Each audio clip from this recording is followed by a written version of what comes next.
We had patients coming from kind of different sources around the events that were happening that were occurring because of the severe weather. We started getting the patients around 1:30, 2 o'clock, and then it happened, and it continued for several hours.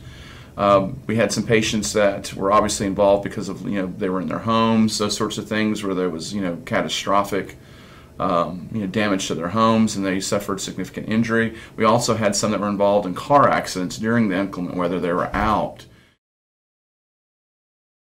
And a lot of the reason why we got patients is because of our acuity level and our capability as far as being a level 2 trauma center. We have a legacy of trauma care for this region, and we are capable of being able to manage a large number of different types of injuries because of that.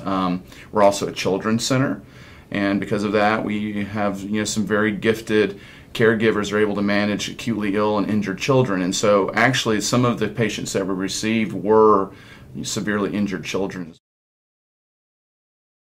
There was a lot of power lines down. And of course we have all the utility workers that are out working. They're in the weather, of course. But we're always concerned about, the layperson getting, dealing with a down power wire or touching something and it's being, being electrocuted. And so we were worried about that. We were anticipating that and talking about that, and luckily that did not happen.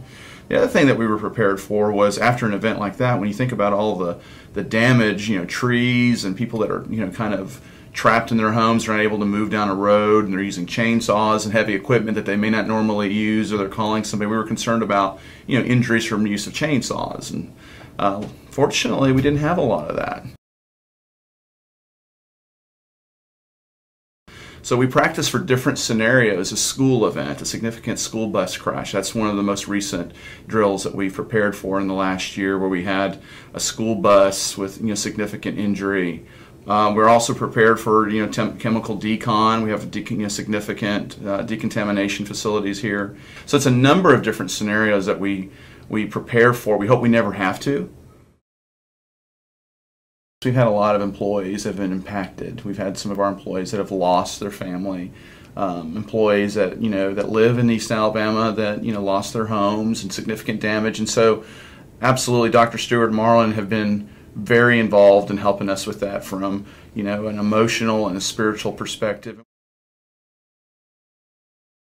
We had individuals that did not have power, and that exacerbates maybe comorbidities and conditions that they had. So we were extremely busy on Monday and Tuesday with just the typical pattern of patients that might arrive to the ED, but it was exacerbated by some of the hardships that were going on and around the region.